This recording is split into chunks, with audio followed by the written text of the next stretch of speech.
Hi there, I'm Richard Hill, the host of eComOne. Welcome to episode 167. Now, this one is a special episode. It's one of our own here at eComOne, Theo Roberts. Now, Theo comes with a circa 10-year experience working with brands, big brands, experience at Sony and a lot of the high street around eCommerce, CVO, and improving that sort of customer value optimization. Now, we talk a lot about SEO and CVO in this episode, how to take a customer that's maybe bought once, segment them, improve the average order value, the repeat business, and build them up into a super customer, which is what we all want, is customers that buy off us regularly, more frequently, and ultimately spend more with your brand. In this episode, we cover a lot of different things, a lot of different elements to CVO, whether that's UX around your website, implement an SMS, email, of course, and deep segmentation with your lists. Now, if you enjoyed this episode, please hit the subscribe or follow button wherever you're listening to this episode. Now, let's head over to this fantastic episode. Welcome to the podcast, Theo. How are you doing? Thank you for having me. I'm feeling great. How are you? I'm really good, actually. I'm looking forward to this. Now, I think it would be good for you to introduce yourself to the listeners and tell the guys how you got into the world of e-commerce and a bit about your story. Okay, so I'm Theo. I've been with eComOne now for over a year. And my journey's been a bit interesting. So have you heard of the Sugar Babes? Of course. You have? Yeah. So I'm going to take you back a little bit. So when I was 18, I was on Twitter. So Twitter was fairly new at the time. Yeah. And ownership's quite an important theme, I think, of what I'm going to talk about today.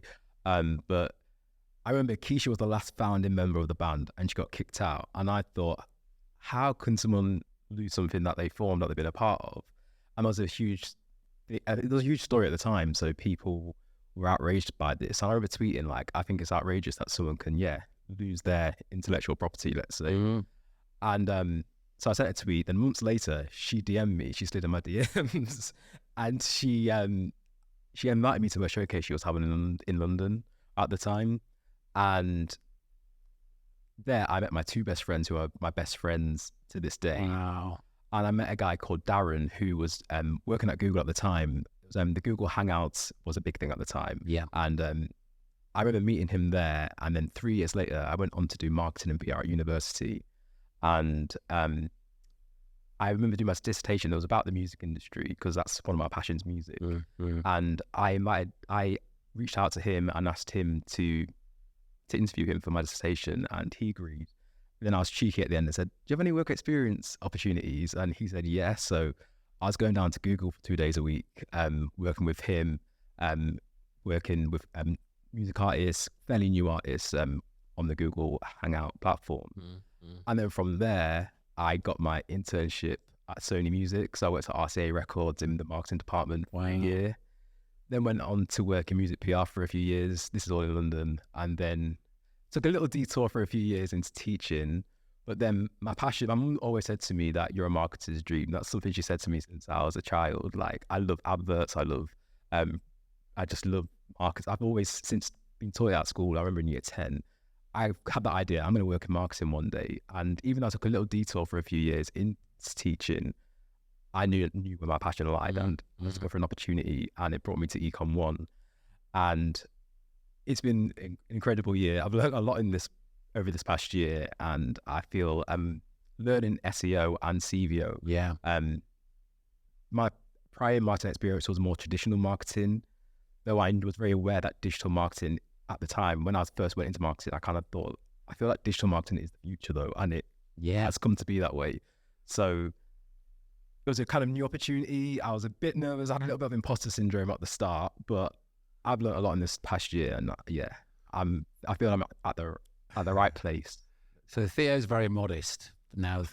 So as you might have gathered, Theo's one of our team, and one of our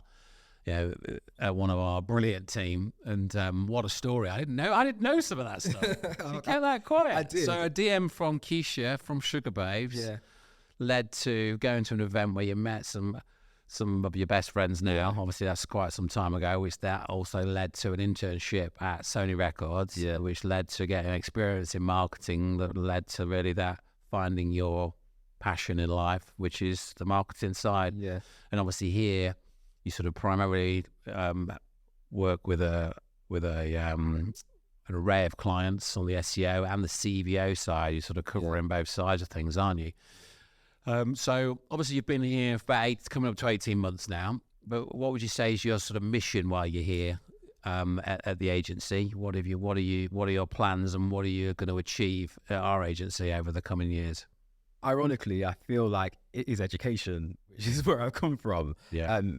I feel I've kind of been educated over this past year on CVO, and I feel it's kind of my mission now to educate clients and educate the people we work with about the value CVO has.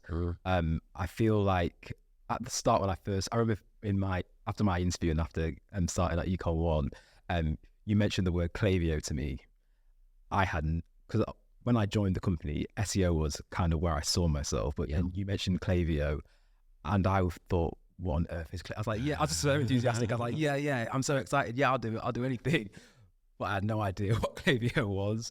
But since joining the company, it started with that email marketing side of things and developing my knowledge on that. But then email marketing is just a small part of CVO. And for those of you who aren't familiar, CVO is that customer value optimization. And it's so important. It's about nurturing customers. And I feel a lot of businesses don't nurture their existing customers. I think that's a great sort of snapshot there, because the reality is that most people are so focused on winning that next customer and they forget that actually, hang on a minute, we've got, whether that's 1,000 or 1,000,000 existing customers, but they're so wrapped up in acquisition. Why would you say it's so important for e-commerce brands to focus on CVO? I always think about when you order a takeaway. So you have like Uber Eats, you have Deliveroo, you have those different services, and you think about, okay, they always have offers to new customers, so £10 off your first order. But what are they providing to the customers who have already made that first purchase? How are they retaining them so that if you're ordering from Deliveroo, that you don't go to Uber Eats next time? And I think that's the big part that people are missing. Is they don't nurture those customers. They don't offer. I'm not telling people to offer incentives to everybody, because that's not how the world works. That's not how businesses work.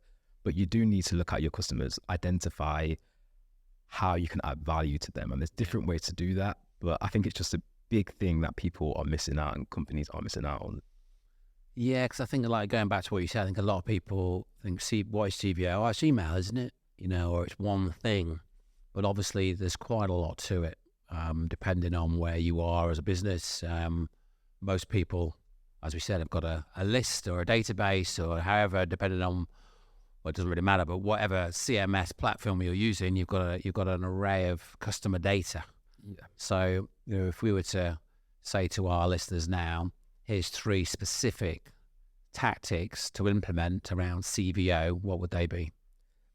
So we'll start with the acquisition piece, and this is something that I've practiced. I'm going to practice what I preach a little bit, or preach what I practice, let's say. So with the acquisition piece, a lot of, when you go onto sites, you'll see a pop-up form, sign up now for the 10% off, which is a great incentive. It encourages people to sign up, but sometimes that isn't the best approach. It can eat away at your profits all the time. Yeah. So something that we've done is we've actually tested, and we test everything. So the great thing about CVO, and I recommend this to everyone, it's test everything. Do the A/B testing. What works well for you? What works for you might not be work well for the next company. So you have to make sure you're practicing the right technique. So in terms of acquisition, what we've done is we tested offering a voucher or a gift pack worth a certain amount. So sign up now for your chance to win a £150 gift voucher. This is actually, we found that through testing that the sign up and the submission rate is just as high. Yeah, offering that gift. But you're not giving 10% to every user. You're giving £150 to one lucky winner out of thousands of people that have entered. So £150 discount or voucher as opposed to 10% on everybody. Yeah. Do the maths. It's a big difference. It's a big difference. And when we speak to clients and we inform them of this, like, we don't think you should do a discount necessarily. They kind of look at us like, are you crazy? Are you all right? Obviously this isn't going to work, but that's why testing is important, because it's going to help you as a company, because you're going to be able to retain more of your profits. And yeah, customers, I think it adds excitement to customers. They're entering a draw, and you don't just stop there. You don't just inform the winner that, okay, you've won and that's it. You share that story then through your email marketing. So this month's winner is, so then customers are aware that, oh, look, this is part of the business, the company, that creating content there is a winner. There is someone who's going to win. So you literally, maybe if it's something that excites the customers, it's something that they just keep an eye on, and they like that about you and your company. Yeah. So that's one. Next is segmentation. And this is, I think a lot of companies will admit they're guilty of creating an email campaign and just sending it to their entire list. And that is not sending the right message necessarily at the right time to the right customer. And that's something that segmentation allows you to do. You can segment your entire list based on, let's say, well, with Klaviyo, one of the partners we work for CVO, you can segment based on location. So if you have two huge territories, so you might have a huge customer base in America, you might have a huge customer base in UK. And then if your customers in the USA may prefer brand A, customers in the UK might prefer brand B. So you don't just send both a campaign for both to both. You can literally segment, ensure that brand A that the UK like is sent to their segment based in the UK, and then customers who prefer brand B, which is more in line with the USA, they receive the alternative message and the alternative campaign. Yeah. I think a lot of people are just so guilty, aren't they, of like everybody send. But the reality is that's 1986. Yeah. Whereas, as you say, that example, whether that's territory, location, but obviously when it comes to e-commerce, you can really segment. Based on, I always say, look at your categories on your page. If you offer backpacks and then you also offer sleeping bags, obviously if customers are shopping for backpacks, you can then identify that segment and make sure that maybe for upselling product, you can send that segment backpack accessories. Whereas if someone bought a sleeping bag, you might then send a subsequent campaign around sleeping pillows. So you're sending in relevant campaigns to the right users. And segmentation, as I mentioned, it can go so deep. You can, and what we call this RFM segmentation, and that stands for recency, frequency, and monetary value. And this is something that you really have to work on as a company, because you look at your customer base, you say, okay, in terms of recency, what do we, 5 out of 5, what is that's someone who's purchased in the last 30 days. In terms of monetary value, maybe for your company, a customer's lifetime spend, if that's £1,000, that could be a 5. But if the value of your products maybe aren't as high, it could be £500. So it is very company dependent. And then frequency, that's how many times have they purchased from you. So a 5 could be a customer who's purchased 20 times. It could be a customer who's purchased 5 times. But as I mentioned, it's just what's right for your company. Yeah. Then from that, you can segment. So, okay, what is our ideal? Our ideal customer is 555. So someone who's purchased in the last 30 days, someone who's purchased 20 times, someone who's spent over £1,000. You want all your customers to be in that segment. Certainly. But then once you identify customers who are in that segment, you really want to reward them. You really want to nurture this segment because they are your ideal customer base.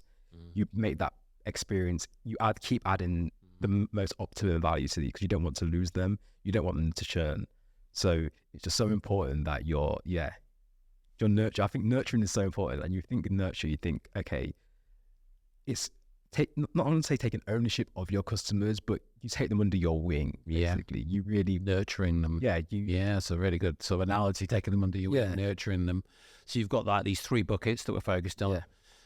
Trying to improve the frequency that they purchase, obviously by showing them more relevant. So that's down to that segmenting and relevancy around the journey so far on the site or the product purchases, but ultimately then improving the frequency that they're buying, which is increasing the overall average lifetime value of the customer. And if we can get every customer to spend £1,000, which in most cases is a lot, if we're talking about, I don't really know what the actual average sale across e-commerce is, but it's in the, I should know that really, but I would say it's like sub £100. Obviously we work in industries that sell hot tubs for 30 grand and socks for £3. So, there's a whole array, but So focusing on those three buckets. Okay, so I think what springs to mind is, obviously all different people listening, selling different things, and the customer journeys are slightly different. In certain industries, it's more of an impulsive buy and a quick decision, maybe a lower cost. Whereas things like I mentioned, hot tub, that's not something you just go, oh yeah, I'll get one of those. Yeah. The customer journey there is quite different. Maybe involves going to a store, wet testing a hot tub. So it's a very different process, and maybe more, placing that final order in store. But what advice would you give in terms of mapping that customer journey with our stores? If you're the owner of the store, you have to really think as if you are the customer. A customer who doesn't know who you are, but if a customer who is seeking your product. So if it is a hot tub, think about that prior to making that purchase. So before a customer is making that purchase, they might be on your site. They might sign up, but they haven't purchased yet. During that automation, that flow, that welcome series, that's where you need to provide that information. So if they've signed up but they haven't purchased, you then could send relatable blogs. If you know a customer has looked at a jacuzzi on your website, then if you're sending them 23 reviews of hot tubs that they haven't purchased yet, it's just, again, you're enriching their experience because you're putting that relevant information in front of them. Yeah. So it's like, we want you telling your customers, we want you to make the right decision for you. Yeah. So let's give you all the information. So that welcome series really can help.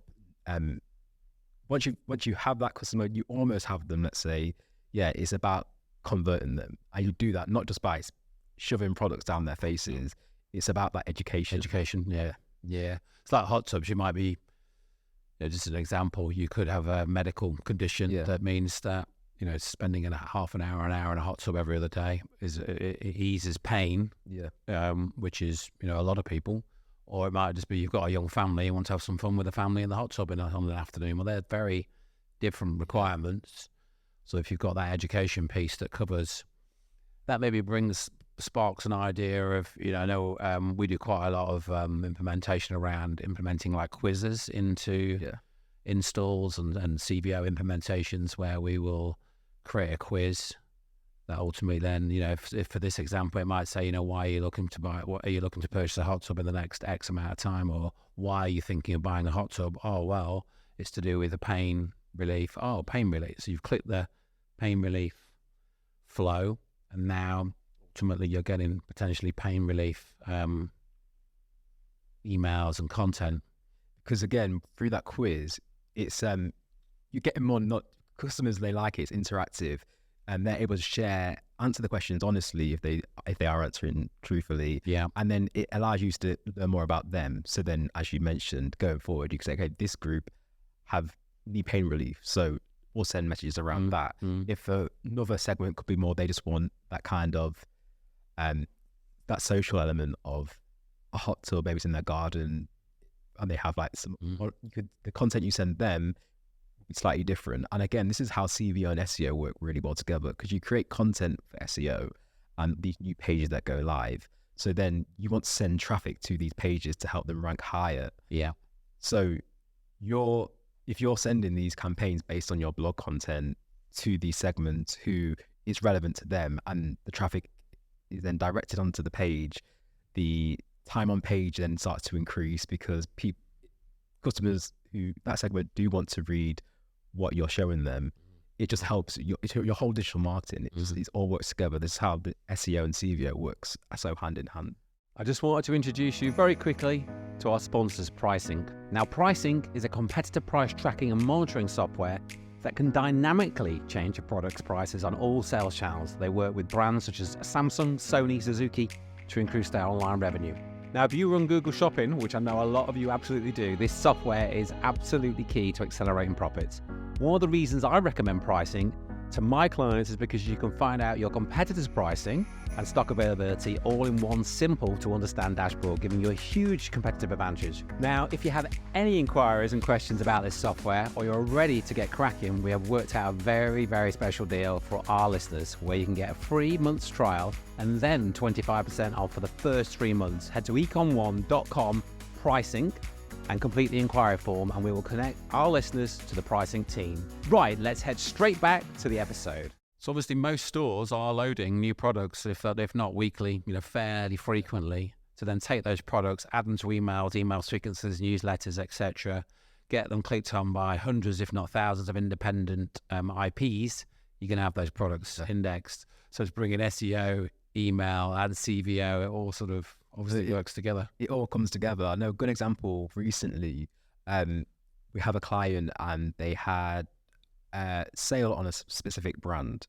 We weren't ranking for this brand, the keyword. The sale lasted 2 weeks. We're directing traffic to that brand page, and it went from not ranking to being on page 1 at number 6 within a 2 week period. Yeah. So that is music to my ears. Definitely. And I think it was to the client as well.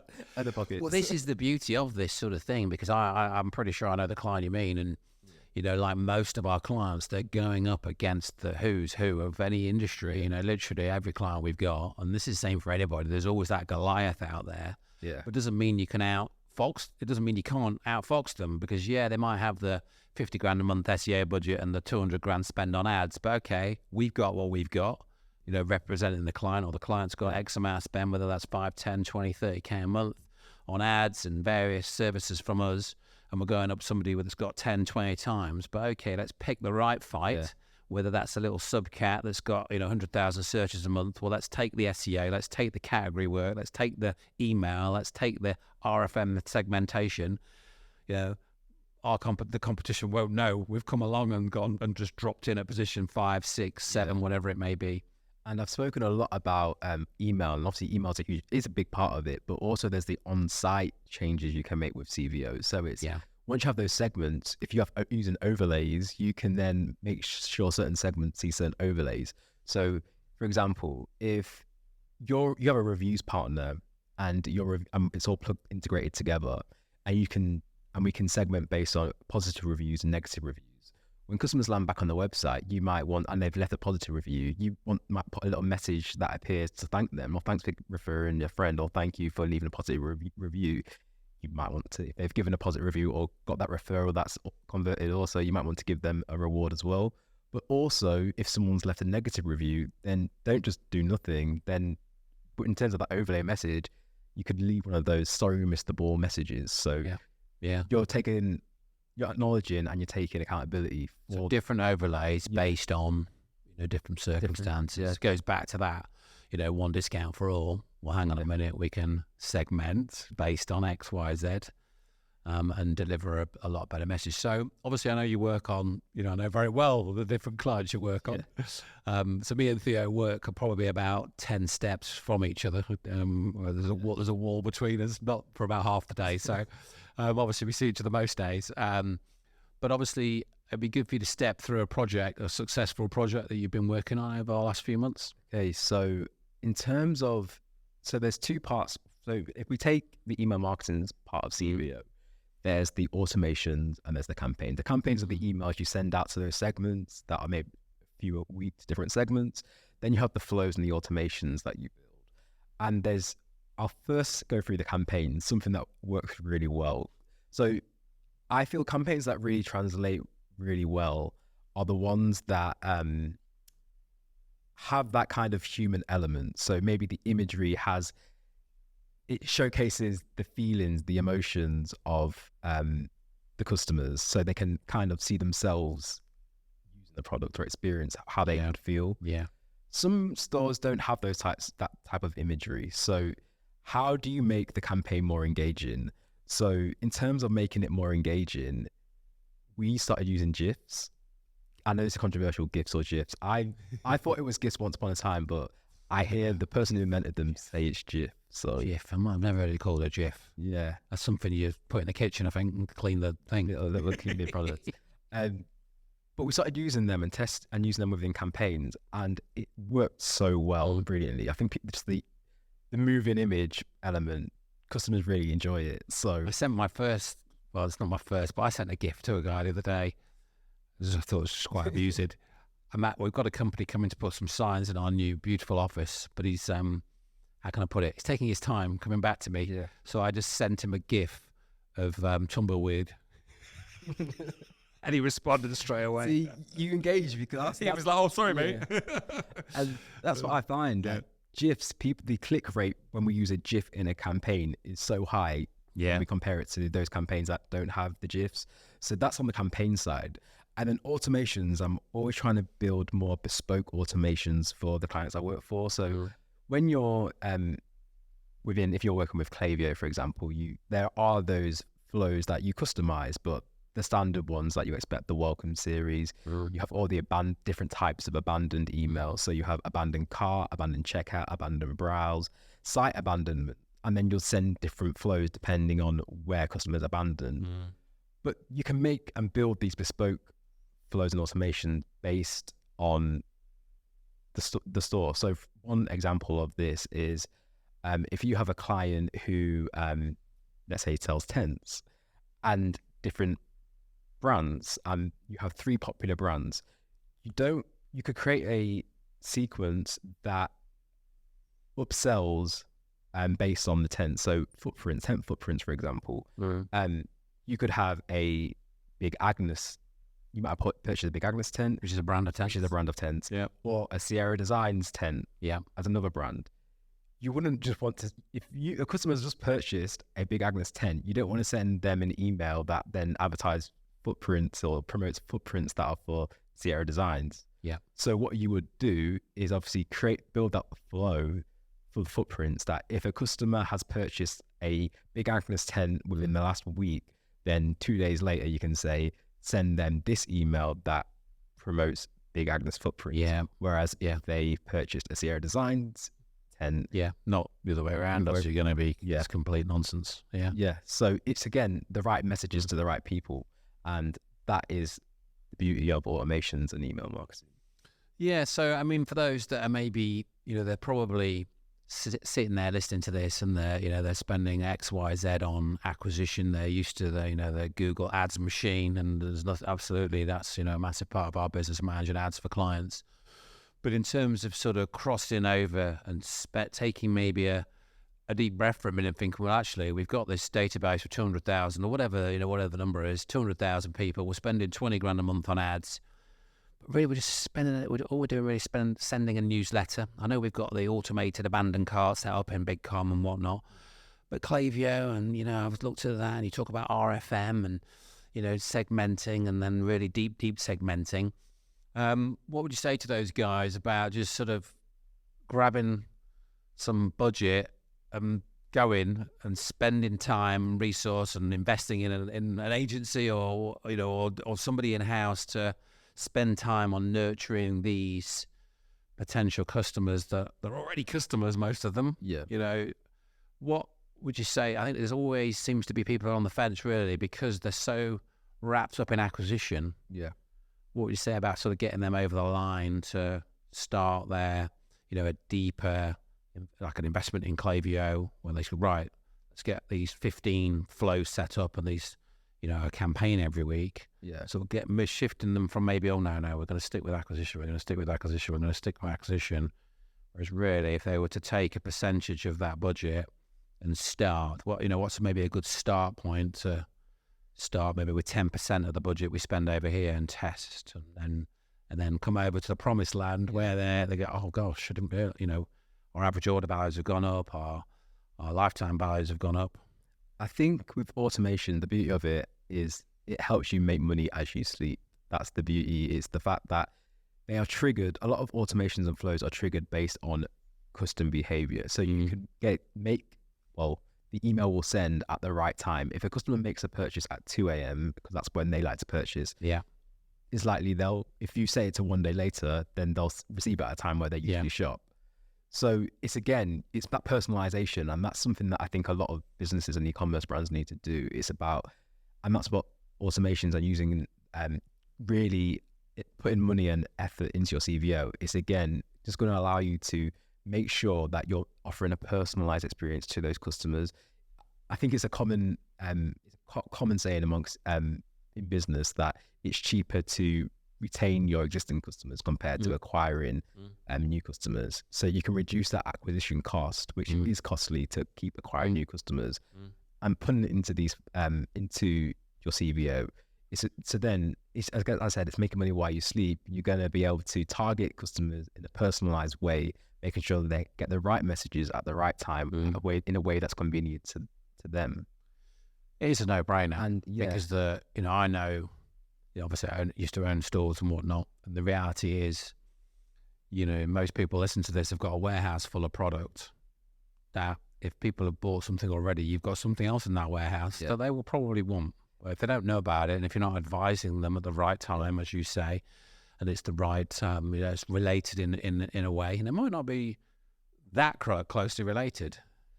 It's like if you're another one of our clients sells curtains, and they have so many different ranges. So if a customer has landed on a page, seen the curtains, checked out, and aren't even aware that there's a matching cushion, that's what automations can do. You can then say, okay, send them an email after a few days telling them about the cushion that's also in the range. It can help increase that second purchase. So already 2 days later, you send them the right message because it's based on what they previously purchased, and you're gonna and that's gonna help you with that lifetime value for that customer. Yeah, and that's the great thing about CVO, and the great thing about email marketing and automations. It's sending the right message. And I keep saying, I'm repeating myself a little bit, but it's something that I think really needs to instill, because this kind of blanket one email or one incentive for every customer. Going on a little bit of a tangent, Black Friday is coming up as well. And I'm sure almost every brand out there will send a campaign to their entire list that says, oh, we're offering 20% off for Black Friday. A customer receives that email, think it's a great offer, because it is. 20% is a huge percentage off. They go to the site and then they see on the homepage 20% off Black Friday. So whether you are on the list or not, it's the same. Yeah, it just devalues the brand, your impression of the brand. Oh, I thought I was special. Everyone's getting 20. Quick email. I can see that new customers are getting 20. What are those existing? It's like when the banks offer, sign up to our bank and we'll give you £200. I think, well, I've been with that bank 20 years. What am I getting? Yeah. It's that tiered approach. Is that something that we've been informing customers? Do a tiered approach. Okay, if you want to, maybe don't do 20%, do 15 or 10% off. But then for customers who are on the list, let them know beforehand that they're going to be getting something extra during that weekend. Yeah. And then once Black Friday comes around, you then, whether it's offering a freebie for those existing customers on email, whether it's offering an enhanced discount for those existing customers, it just shows to those customers that there is value in being subscribed to that list. Yeah. I think that's the thing, because there's so much choice in any market of where to buy from. Yeah. If you feel like you are genuinely valued and that the messaging is personalised and it relates to your journey so far, and like, as we've said, you could be on about to make that first purchase, or you could be the guy that's been with the brand for 3 years and bought 15 things off them. Obviously, speaking to that guy and what he will know and his knowledge on, going back to your tents, if you're a real hardcore outdoor enthusiast, there's a lot of stuff you can buy, like anything really, but there is a lot of your tent, your sleeping bag, that's the obvious bits, but then, the £200 special gloves and the £300 walking boots, or the £600 walking boots that are not just like most people's walking boots, but those enthusiasts that are really into that particular, whether that's brand or that particular niche, they sort of spend, they really spend, don't they? Yeah. Yeah.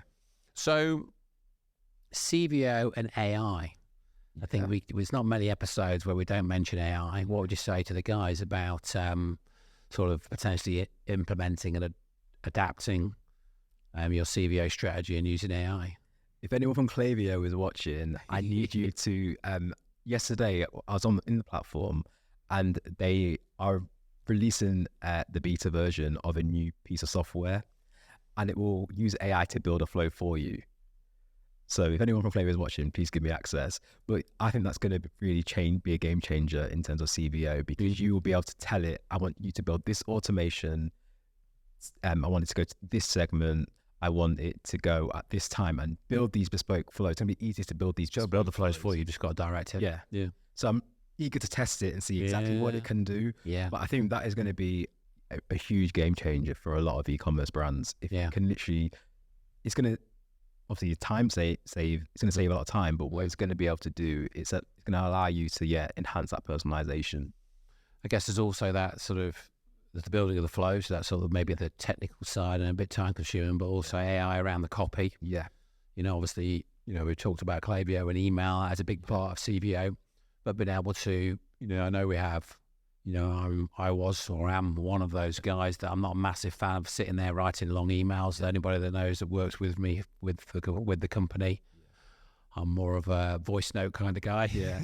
Or let's have a chat about X, Y, Z. And I think that's a lot of people, especially business owners, I think, to sit there and craft, and, quite a lot of marketers, I think you can be a words guy or a numbers guy. A lot of marketers can be numbers guys, and I've got to sit there, I need to write this email to X. But using AI, of course, that can speed up the creation of the content, the words, etc. Yeah, I'm looking forward to really looking to see how it works, because we have been doing these bespoke flows for about a year now. So it'll be good to see, okay, can it build? So because when we build them, we identify the segment, when we want it to trigger, which we can even go which day of the week we want to trigger. We can do it based on customer behavior, but you can change all these aspects within the platform. So having AI do it, is it going to have the same result? We hope so. But it's going to be interesting. Yeah, I mean, we're using AI, more and more. The guys that are working with us, as clients, they'll know, we're very open with what we are and aren't doing, and where we're developing in the business. We've developed a lot of our own tech around the content more recently. So those guys that work with us on the SEO side, and the content side, we're really up to our game in our sort of investment in the AI side of our business.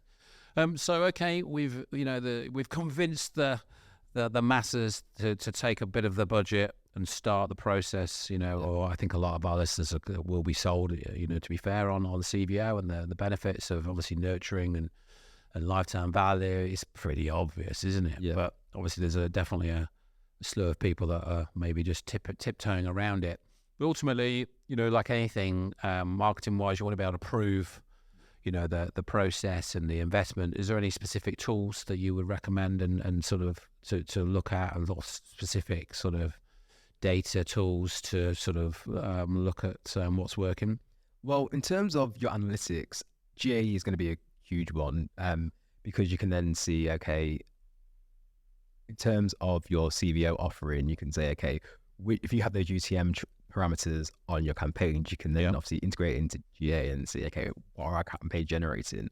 But the great thing about email marketing as well is that in terms of your campaign performance and flow performance, you can look at your open and click rates. Okay, so that helps how engaged at each stage. So at open rate, how engaged with users. Then next stage after that is the click. Are they clicking through to the site? What's the success rate? And then again, the ultimate is revenue. You can see how much these campaigns or the automations are making each month. And with Klaviyo, for example, they benchmark against competitors in similar business sectors. That is really useful, isn't it? And it's useful. So we can see, is our open rate excellent or is it poor? So then our rate, if our, let's say our open rate is decreasing and it's falling and it's going down, maybe we're sending it to, maybe the segment we're sending our campaign to is it not specific enough?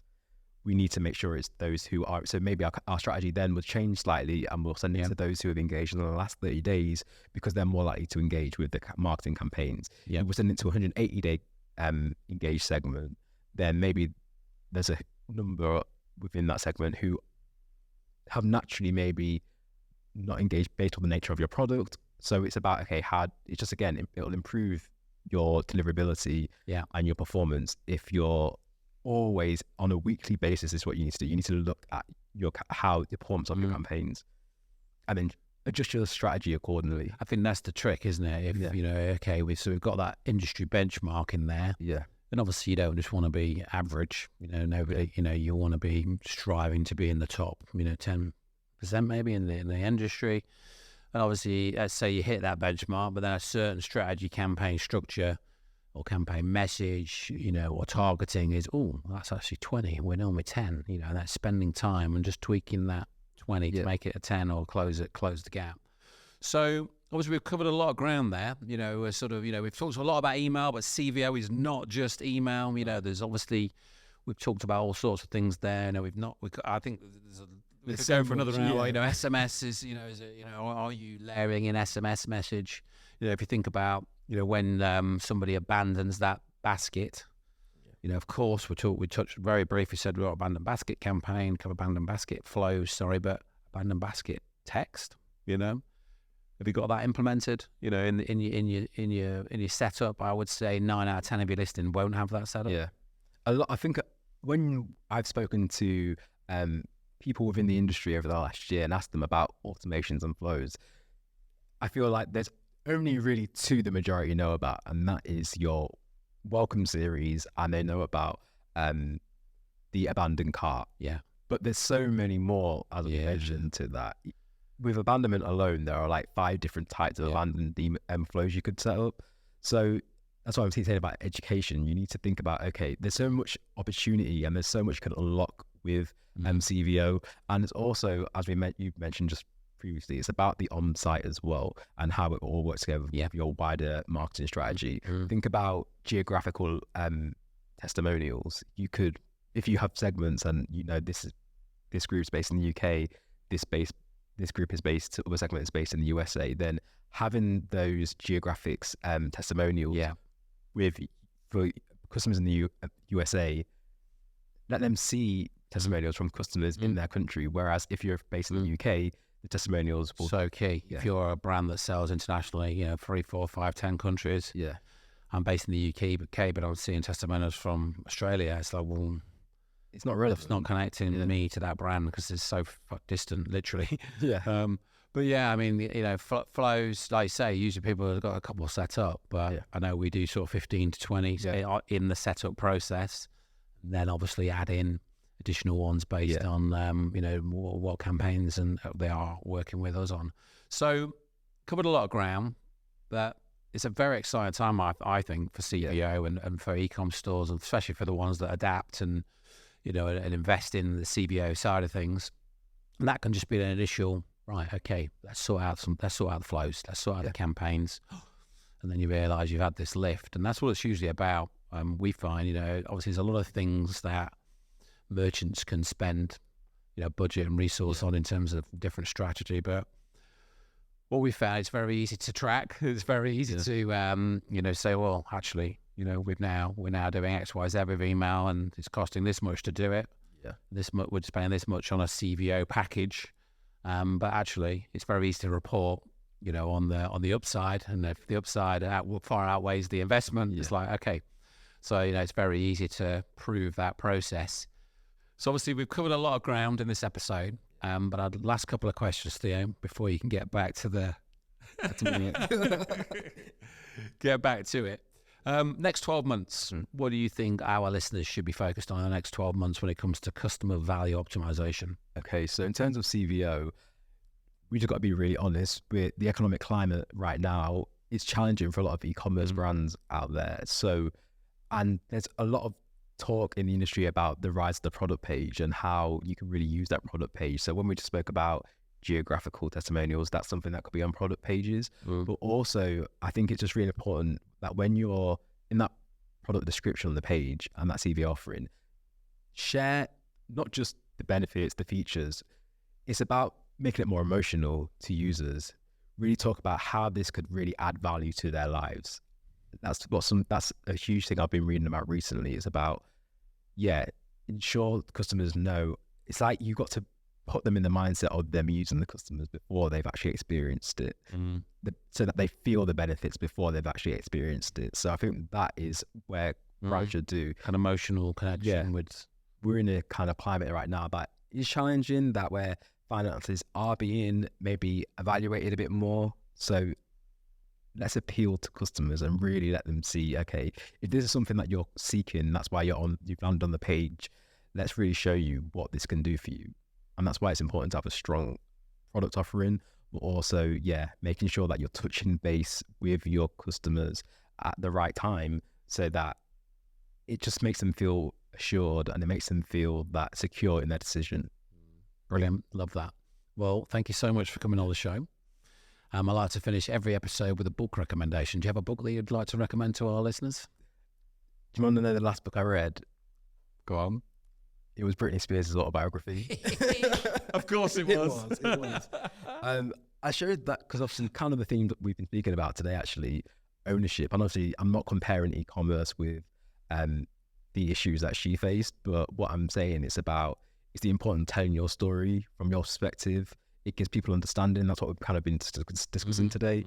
And I think that's what should be the focus. It's really about using your voice as a brand, share who you are with your customers, and enlighten them. And that's why I chose. That's brilliant. Well, thank you so much, Theo. That's a brilliant recommendation, and really, quite apt to, about sort of standing out and just being honest with your customers about who you are, and and your sort of crowd will find you, sort of thing, and relate to you. Yeah, brilliant. Well, thanks, Theo. It's been Thank you for having me. Pleasure. For those that want to find out more about yourself and what you do at eComOne, what's the best way to reach out to you? So, you can email me, theo@ecomone.com. Yeah. Follow me on LinkedIn, Theo Roberts. I think it's just my name. Yeah. And I'm thinking quite easy to find. You'll be able to find a few. And then maybe see if you get any DMs from any more famous people. Maybe. Yeah. My DMs are open. That's a great soundbite.